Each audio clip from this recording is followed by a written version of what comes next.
హనుమంతుడు తను అనుకున్నట్లుగా సీతను వెతికి చూడాలన్న మనస్సులోని కోరికను తీర్చుకున్నవాడై ఎంతో ఉప్పొంగుతున్న సంతోషముతో ఇంకా ఏమైనా చేయాలా అని ఆలోచించసాగాడు.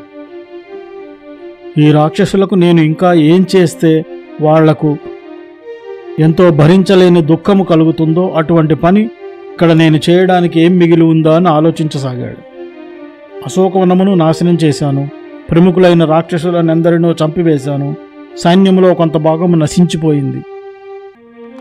ఇక మిగిలినది ఈ లంకానగర దుర్గము నాశనం చేయటం మాత్రమే అని అనుకున్నాడు. ఈ లంకానగర దుర్గమును నేను నాశనం చేయటం వలన మున్ముందు పూర్తిగా చేయవలసిన పని ఎంతో తేలిక అవుతుంది.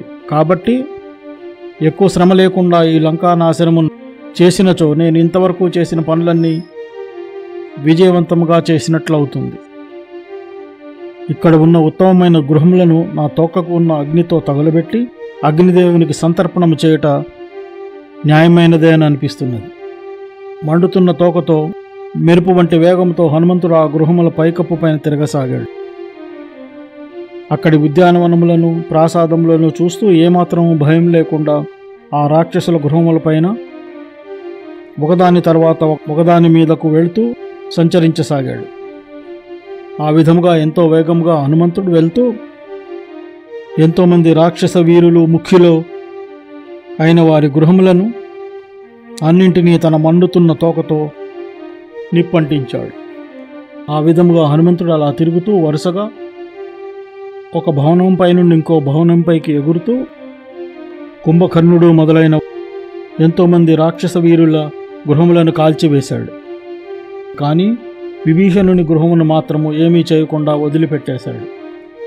అలాగ హనుమంతుడు గొప్పవాళ్ళైన ఐశ్వర్యవంతుల గృహములను ఆయా గృహములలోని సంపదను పూర్తిగా కాల్చివేశాడు.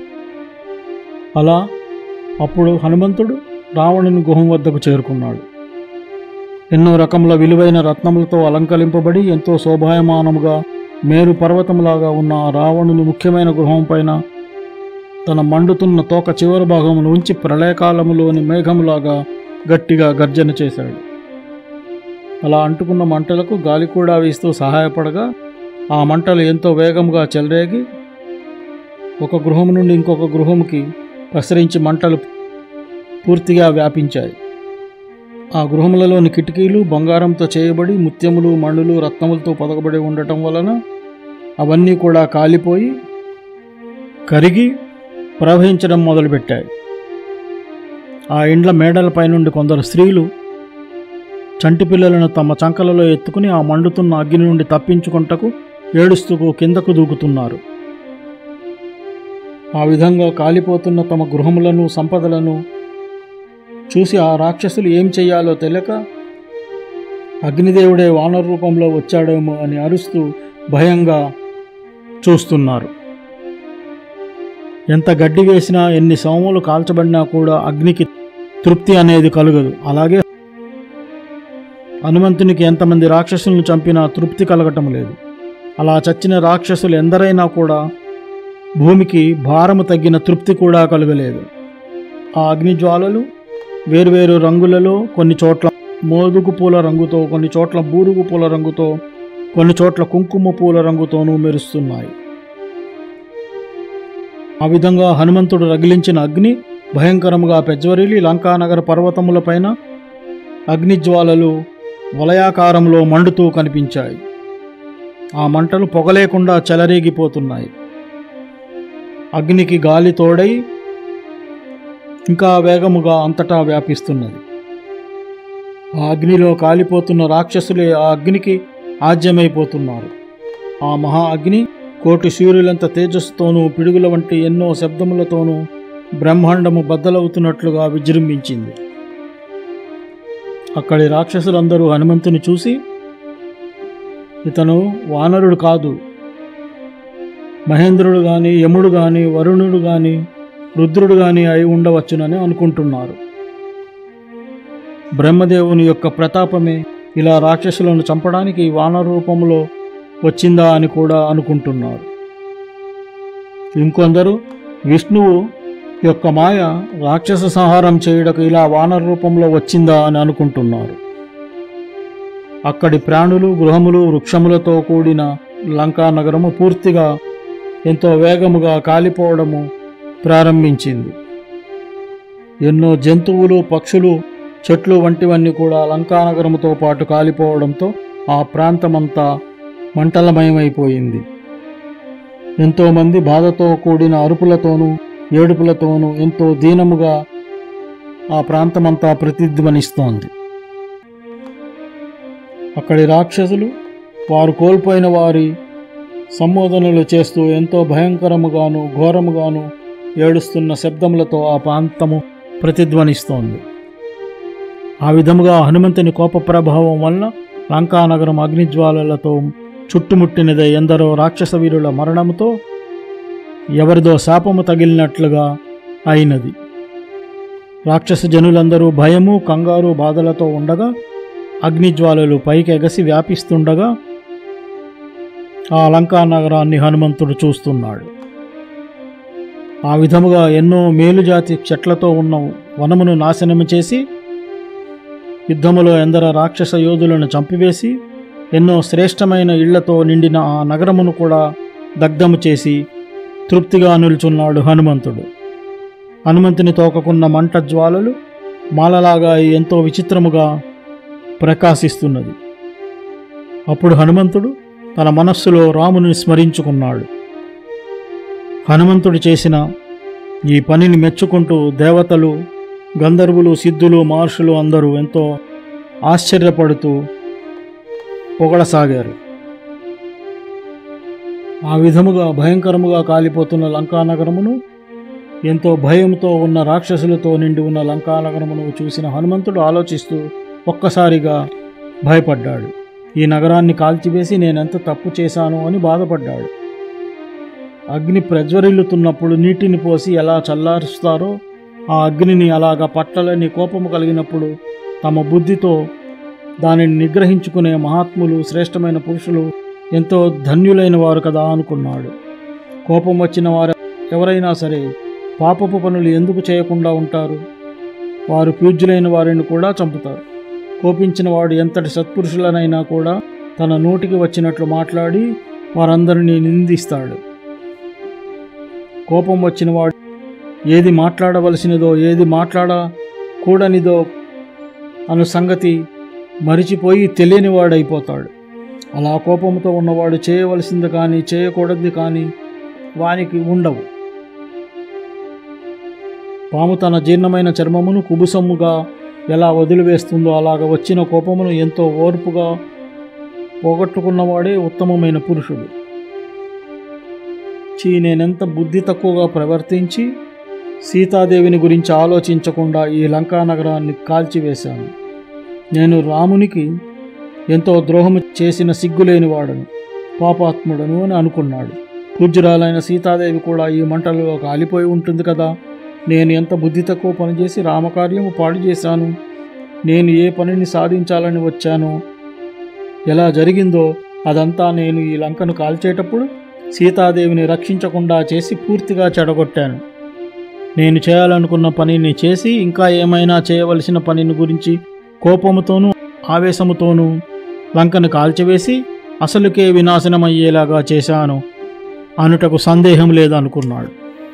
లంక అంతా బూడిదయ్యింది. కాల్చడానికి ఏమీ మిగిలిన ప్రదేశం లేదు కాబట్టి సీతాదేవి కూడా మంటలకు తప్పక ఆహుతి అయి ఉంటుంది. ఒకవేళ నా తెలివి తక్కువతనం వల్ల ఈ కార్యము చెడిపోయినట్లయితే ఇప్పుడు నేనిక్కడే ప్రాణత్యాగం చేయుటయే సరైనది.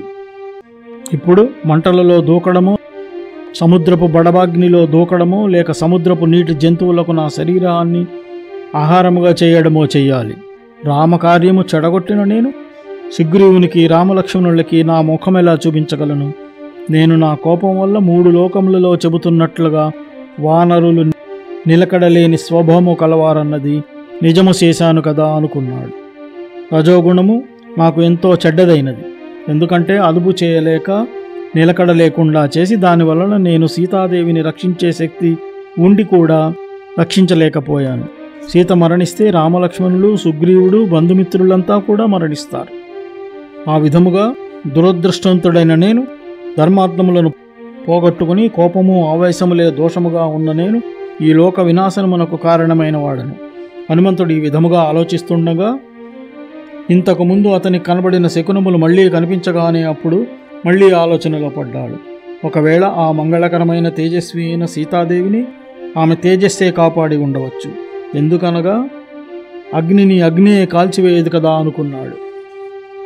అలాగే ఎంతో తేజస్సు కలిగిన రాముని భార్య సీతను ఆమె పాతివత్య ధర్మము రక్షించుచుండగా రాముని ప్రభావము మరియు సీతాదేవి పుణ్యముల ఫలములే ఆమెను రక్షించుచుండవచ్చును. రామునికి ఎంతో ప్రియమైన సీత అగ్నికి ఎందుకు ఆహుతవుతుంది? ఈ అగ్ని ఎటువంటి అడ్డు లేకుండానే దేనినైనా నాశనము చేయగలుగుతుంది. కానీ ఈ అగ్ని నా తోకను కాల్చనే లేదు. అటువంటిది సీతను ఎలా కాల్చగలుగుతుంది? అప్పుడు తాను సముద్రంపై వస్తున్నప్పుడు ఆ సముద్రపు నీటి మధ్యన మైనాక పర్వతము ఆశ్చర్యంగా పైకి వచ్చి కనబడటము గుర్తుకు వచ్చి, అలాగే తన భర్త కోసము ఏకాగ్రతతోనూ తన సత్యపాలన తపస్సుల చేత అగ్నినే కాల్చివేయగల సీతను అగ్ని ఎలా కాల్చగలుగుతుంది అని హనుమంతుడు అనుకున్నాడు. అలా సీత ధర్మపాలన గురించి ఆలోచిస్తున్న హనుమ మహాత్ములైన చారణులు రావణి గృహమును హనుమంతుడు అగ్నికి ఆహుతి చేసి ఎవరూ చేయలేని పనిని చేశాడు అని ఆశ్చర్యముగా అంటున్న మాటలను విన్నాడు. అలాగే లంకానగరము పూర్తిగా కాలిపోయినా సీతాదేవికి మాత్రము ఏమీ కాకుండా ఉండటం కూడా ఆశ్చర్యము కలిగిస్తున్నదని చారణులు అనుకుంటున్నారు. అక్కడ రాక్షసులు, స్త్రీలు, పిల్లలు, వృద్ధులు ఎంతో భయంతో కంగారుగా కోలాహలముగా పరిగెడుతున్న శబ్దములు, వారి ఏడుపులు వినిపిస్తున్నాయి. వారి ముఖములే గుహలుగా లంక ఏడుస్తున్నట్లుగా ప్రతిధ్వనిస్తోంది. హనుమంతుడు ఇంతకు ముందులా కనబడుతున్న శుభశకునముల వలన, చారణుల మాటల వలన సంతోషించి తన మనస్సులోని కోరిక తీరినట్లుగా అనుకుని సీతాదేవి బ్రతికే ఉన్నదని విని మళ్ళీ ఆమెను స్వయంగా ప్రత్యక్షంగా చూసి తిరుగు ప్రయాణం చేయాలని నిర్ణయించుకున్నాడు.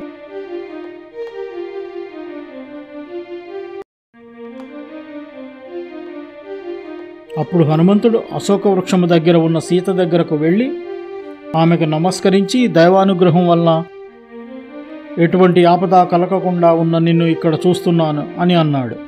తరువాత తిరుగు ప్రయాణం అవనున్న హనుమంతుని మాటిమాటికి చూస్తూ తన భర్త యందు గల ప్రేమతో హనుమంతునితో, ఓ వీరుడా, చేయవలసిన కార్యము నీ ఒక్కడవే చేయగలవు అనుటకు ఎటువంటి సందేహము లేదు. నీ బల పరాక్రమములు ఎంతో కీర్తివంతమైనవి, పొగడతగినవి. అయినా కూడా రాముడు తన బాణములతో లంకను అల్లోకల్లోలము చేసి శత్రు సైన్యమును సంహరించి నన్ను తీసుకువెళ్ళటము రామునికి తగినట్లుగా ఉంటుంది. అందుచేత రాముని పరాక్రమముకి తగినట్లుగా యుద్ధములో ఏమి చేయాలో అందుకు తగినట్లుగా నీవు చేయవలెను.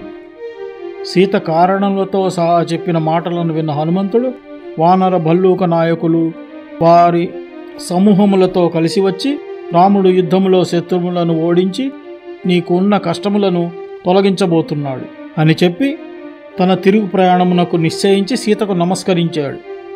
ఆ తర్వాత వానరవీరుడైన హనుమంతుడు తన ప్రభువు అయిన శ్రీరాముని చూడాలన్న కోరికతో అరిష్టమనే పర్వతంపైకి ఎక్కాడు.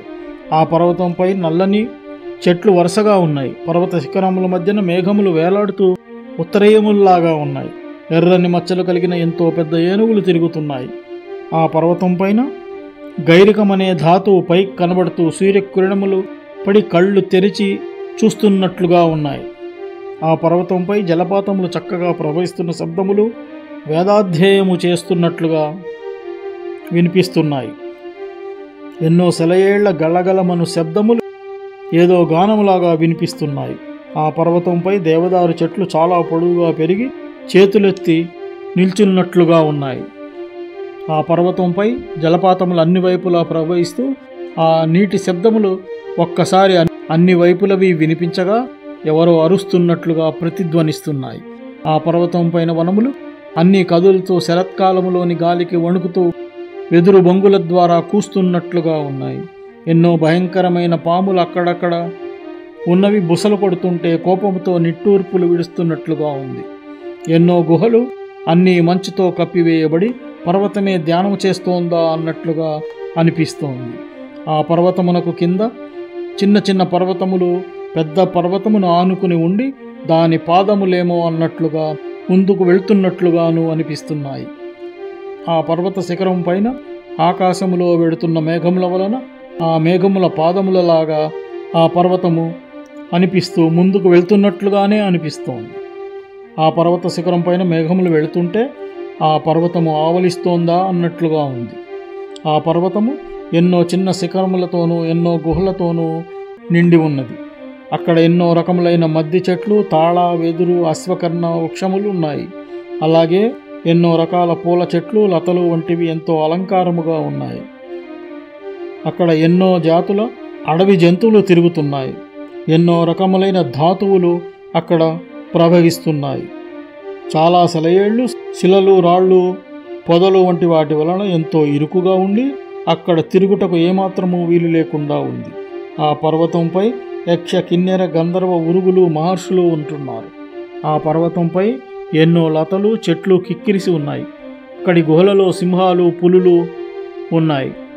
అవన్నీ గుంపులు గుంపులుగా తిరుగుతున్నాయి. అక్కడి చెట్లపైన ఎన్నో రుచికరమైన పండ్లు, దుంపలు ఉన్నాయి. ఆ విధముగా ఉన్న అరిష్టగిరి అనే పర్వతంపైకి హనుమంతుడు రాముని ఎంతో తొందరగా చూడాలన్న కోరికతో ఉండి పైకి ఎక్కాడు. అప్పుడు ఎంతో చూడముచ్చటగాను సుందరమైనదిగాను ఉన్న ఆ పర్వత శిఖరములపై తన కాలు పెట్టగానే అతని పాదముల కింద ఉన్న కొండ శిలలు, రాళ్ళు వంటివన్నీ పెద్ద పెద్ద శబ్దములతో నలిగిపోయి పొడైపోయాయి. అలా పర్వతంపైకి ఎక్కి దక్షిణ తీరము నుండి ఉత్తర తీరము వైపుకు సముద్రంపై ఎగిరి వెళ్ళటానికి తన శరీరమును హనుమంతుడు పెంచసాగాడు. అప్పుడు అతడు పర్వతంపై నుండి చేపలు, మొసళ్ళు, పాములు వంటి వాటితో నిండి ఉన్న భయంకరమైన ఆ సముద్రమును చూశాడు. అలా హనుమంతుడు ఆ అరిష్టగిరి పై నుండి సముద్రంపైకి ఎగిరాడు. అలా ఎగిరినప్పుడు ఆ పర్వతం అతని పాదముల బరువుకి, ఒత్తిడికి గురై నేలలోకి కృంగిపోసాగింది. పర్వతం మీద ఉన్న శిఖరములన్నీ కదిలిపోతుండగా, చెట్లన్నీ పడిపోతుండగా అక్కడ ఉన్న ప్రాణులతో సహా కృంగిపోతూ ఎంతో పెద్ద శబ్దము చేసింది. హనుమంతుడు తొడలు, కాళ్ళు నొక్కిపెట్టి ఎగిరినప్పుడు వాటి బలానికి చెట్లపైన ఉన్న పువ్వులన్నీ రాలిపోతూ చెట్లన్నీ ఊగిపోయి విరిగిపోయి వజ్రాయుధంతో కొట్టినట్లుగా నేలపై కూలిపోయాయి. హనుమంతుడు ఎగిరిన వేగానికి, బలానికి పర్వతంపై ఉన్న గుహలు అన్నీ ఒత్తిడికి గురై అందున్న సింహములు, పులులు భయంకరముగా ఆకాశమంతా ప్రతిధ్వనించేలాగా అరిచాయి. అక్కడున్న విద్యాధర స్త్రీలందరూ భయంతో వారి వస్త్రములు, నగలు అన్నీ జారిపోతున్నా కూడా ఆకాశంలోకి ఎగిరిపోయారు. ఎంతో బలము కల బాగా పొడవైన భయంకర విషసర్పములు, వాటి ప్రజ్వలిస్తున్న నాలుకలు, తలలు, కంఠములు అన్నీ నలిగిపోవడం చేత చుట్టుకొని పోతున్నాయి. అప్పుడు అక్కడున్న యక్ష, కిన్నెర, గంధర్వ, ఉరగ విద్యాధరులు అందరూ ఆ కృంగిపోతున్న పర్వతమును వదిలిపెట్టి ఆకాశంపైకి ఎగిరిపోయారు. ఆ హనుమంతుని బల ప్రభావమునకు, పాదముల ఒత్తిడికి గురి అయిన ఎంతో సుందరముగా ఉన్న ఆ పర్వతము కృంగిపోయి పాతాళలోకంలోనికి వెళ్ళిపోయింది. ఆ విధముగా ఆ పర్వతము కుంగి పాతాళం చేరుకోగా దాని 10 యోజనములు వెడల్పు, 30 యోజనములు ఎత్తు ఉన్న ప్రదేశమంతా నేలతో సమానముగా అయిపోయింది. ఆ సముద్ర తీర ప్రాంతంలో కెరటములు ఎంతో వేగముగా వచ్చి తాకుతుండగా ఆ మహాసముద్రమును ఎంతో తేలికగా ఎటువంటి ప్రయాస పడకుండా దాటాలన్న ఉత్సాహము, కోరికతో హనుమంతుడు ఆకాశంపైకి ఎగిరి వెళ్ళాడు.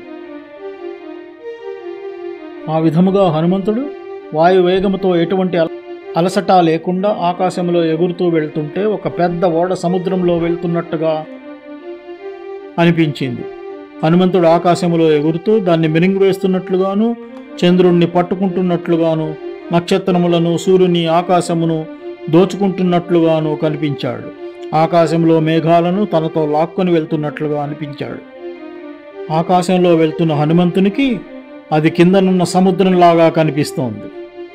ఆకాశ సముద్రంలో చంద్రుడు ఒక తెల్లని కలువ పువ్వులాగాను, సూర్యుడు ఎర్రని పక్షిలాగాను, నక్షత్రములు హంసలలాగాను, చేపలలాగాను, కుజగ్రహం పెద్ద మొసలిలాగాను, ఐరావతం ఒక పెద్ద ద్వీపములాగాను, సర్పయక్ష గంధర్వులు వికసించిన పద్మములలాగాను, నల్ల కలువలలాగాను కనబడుతున్నారు.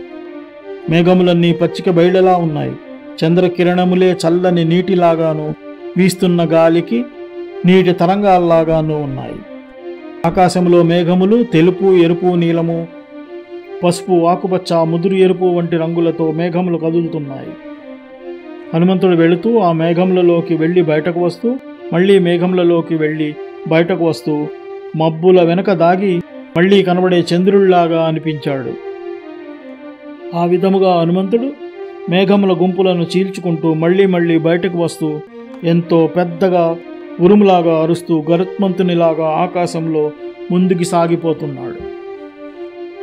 మహాబలవంతుడైన హనుమంతుడు రాక్షస వీరులెందరినో చంపివేసి లంకానగరమును ధ్వంసం చేసి రావణునకు మనస్తాపము కలగజేసి రాక్షస సైన్యంపై విజృంభించి తన పేరును అక్కడ మారుమ్రోగేలా చేసి సముద్రం పైన మళ్ళీ తిరిగి వెళ్తున్నాడు. అలా వెళ్తున్న హనుమంతుడు మైనాక పర్వతమును చూసి తన చేతితో తాకి ధనస్సు నుండి వదిలిన బాణంలాగా ఎంతో వేగముగా ముందుకు వెళ్ళాడు.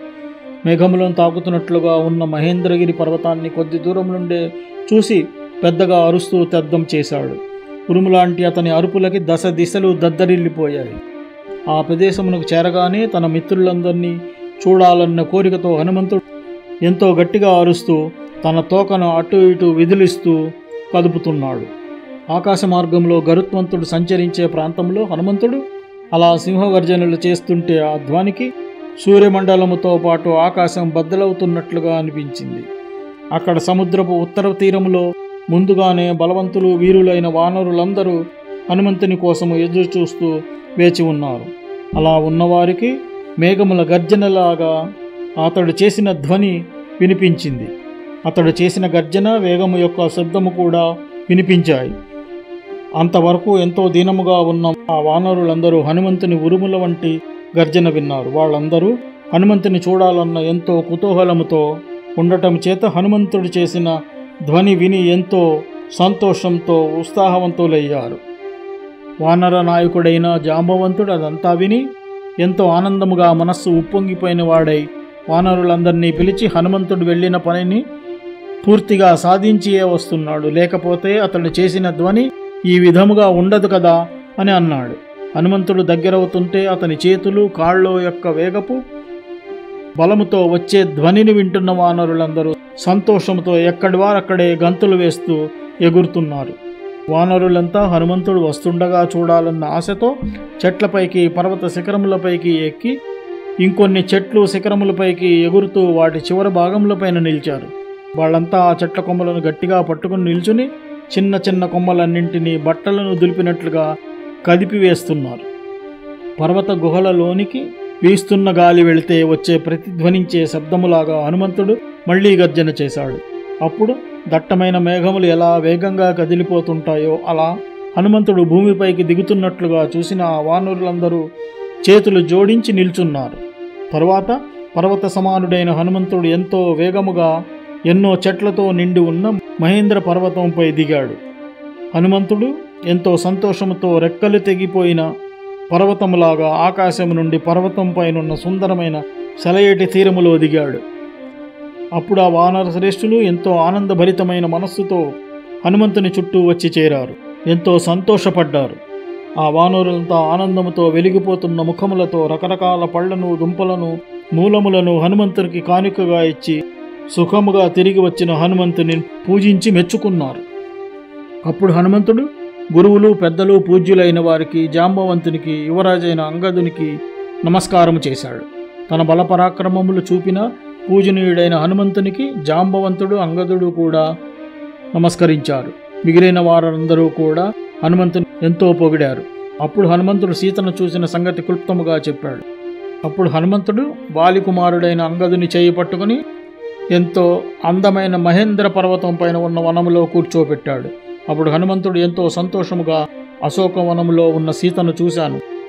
ఆమెను భయంకరమైన రాక్షస్త్రీలు కాపలా కాస్తుండగా చిన్న వయసులో ఉన్న ఆమె రాముని చూడాలన్న కోరికతో స్నానము, శుభ్రత వంటి నిత్య సంస్కారములు కూడా లేకుండా జుట్టంతా జడలు కట్టబడి ఎంతో మలినముగాను సరైన ఆహారం లేక ఉపవాసములతో ఎంతో కృషించిపోయి ఉన్నది అని చెప్పాడు. అలా హనుమంతుడు చూశాను అన్న మాటలను, అమృతం వంటి ఎంతో అర్థవంతమైన మాటలను విన్న వెంటనే వానరులందరూ ఎంతో సంతోషపడ్డారు.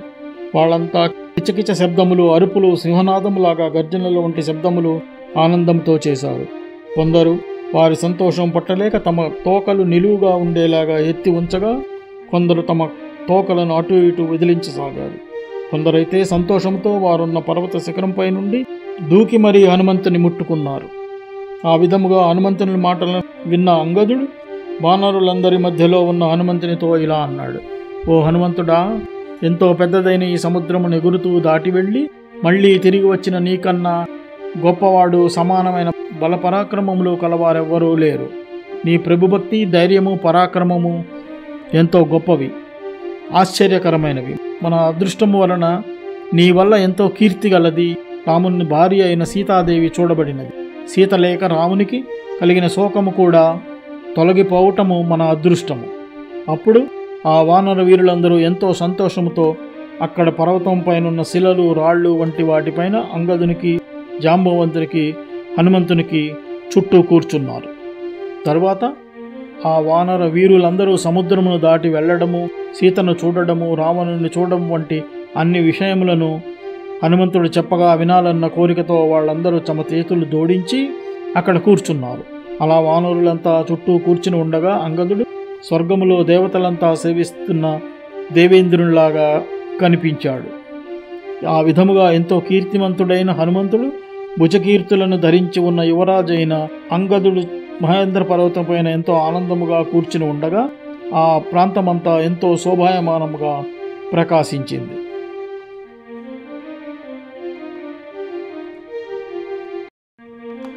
ఆ విధముగా హనుమంతుడు ఎంతో సంతోషంలో మునిగి తేలుతున్న జాంబవంతుడు మిగిలిన ఆనందభరితులై ఉన్న వానరుల సమక్షములో ఆనందము తాండవిస్తున్న ముఖముతో హనుమంతుడు సీతను వెతుకుతూ వెళ్ళిన కార్యమునకు సంబంధించిన వివరములను చెప్పసాగాడు.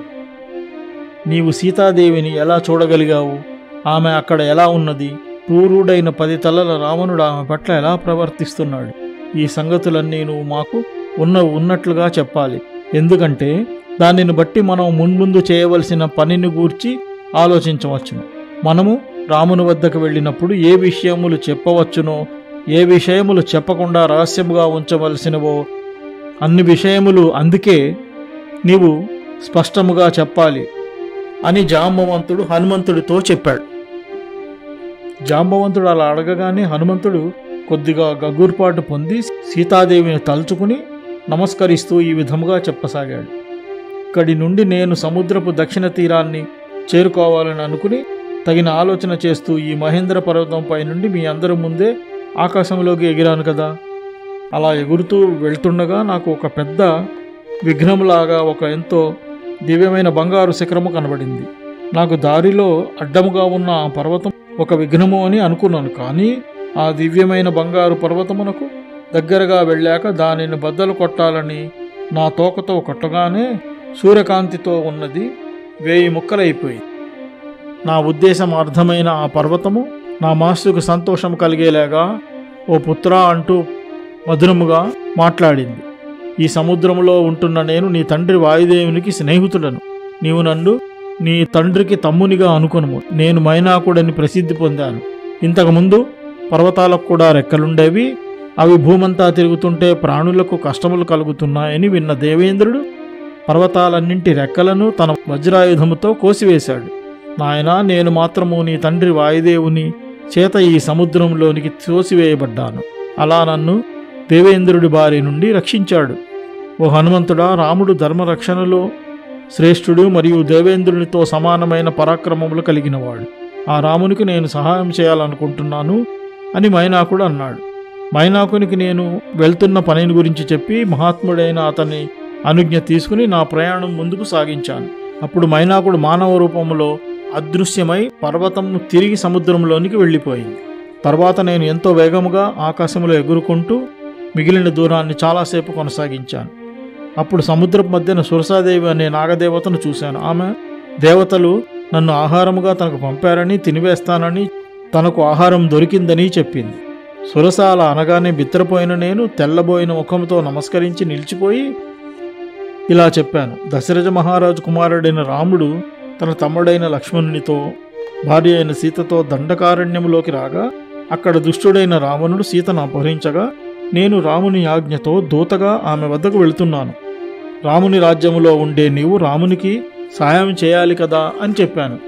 నేను సీతను చూసి వచ్చి రామునికి విషయమంతా చెప్పిన తర్వాత నీకు ఆహారం అవుతాను అని కూడా ప్రతిజ్ఞ చేసి చెప్పాను. కానీ ఇష్టం వచ్చినట్లు రూపం మార్చగలిగిన సురస నన్ను ఎవరూ దాటిపోలేరని నాకు వరము కూడా ఉంది అని చెప్పింది. అలా అని సురస అనగానే నేను 10 యోజనముల పొడవున్న నేను 15 యోజనముల పొడుగుగా శరీరాన్ని పెంచేశాను. నా పెరిగిన శరీరము సరిపడేలాగా సురస తన ముఖాన్ని పెంచింది. నేను వెంటనే నా శరీరాన్ని చిన్నదిగా చేసుకుని క్షణంలోనే బురటన వేలంత అయ్యాను.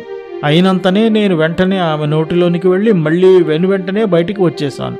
అప్పుడు తన నిజస్వరూపంలో సురస, ఓ వానరు వీరుడా, నీవు చేయాలనుకున్న పనిని సాధించుటకు వెళ్ళి సీతారాములను కలిపి సుఖంగా ఉండు అని చెప్పి నా వల్ల సంతోషపడుతున్నానని కూడా చెప్పింది. ఆ ప్రాంతమున సకల ప్రాణులు నన్ను బాగుంది బాగుంది అంటూ మెచ్చుకున్నారు. మళ్ళీ నేను గరుత్మంతునిలాగా ఆకాశంలోకి ఎగిరాను. తర్వాత వెళ్తుండగా ఎవరో నా నీళ్ళను పట్టుకున్నట్లుగా అనిపించి నాకు వేగము కూడా తగ్గిపోతున్నట్లుగా అయిపోవడంతో నేను అన్ని వైపులకు చూసినా కూడా నాకు అలా చేస్తున్న వారెవరో కనబడలేదు.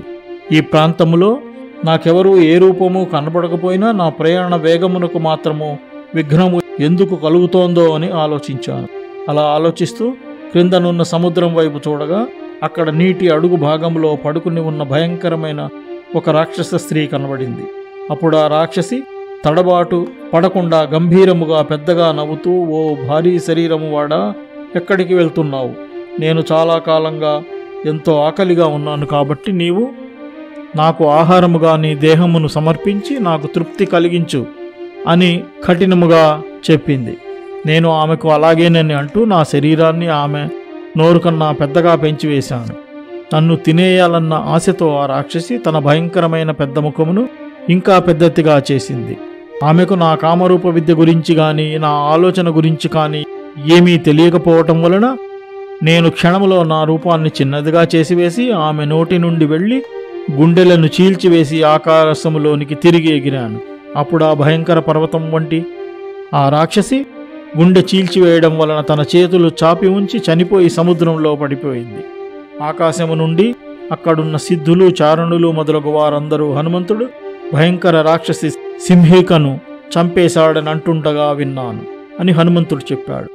ఆ విధముగా సింహికను చంపివేసి నేను చేయవలసిన పని గురించి జ్ఞాపకము చేసుకుంటూ ఇంకా ఎంతో దూరం ప్రయాణించి వృక్షములు పర్వతములతో నిండుగా ఉన్న సముద్ర దక్షిణ తీరములోని లంకానగర ప్రాంతమును చూశాను. సూర్యాస్తమయము అయినాక నేను భయంకరము పరాక్రమము కలిగిన రాక్షసులకు కనబడకుండా వారి లంకాలగములోనికి వెళ్ళాను. అలా లంకలోకి వెళ్ళబోతుండగానే ప్రళయకాలములోని మేఘములాగా ఒక స్త్రీ ఎంతో హడావిడిగా గట్టిగా నవ్వుతూ నా ముందుకొచ్చి నిలుచుంది.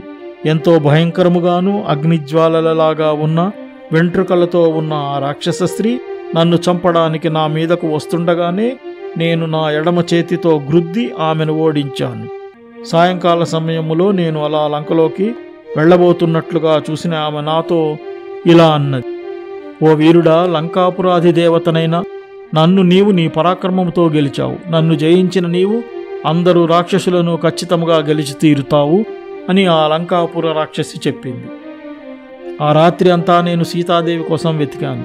రావణుని గృహములో కూడా వెతుకగా ఆమె కనబడకపోవడముతో నేను శోక సముద్రములో మునిగి తేరుకోలేకపోయాను.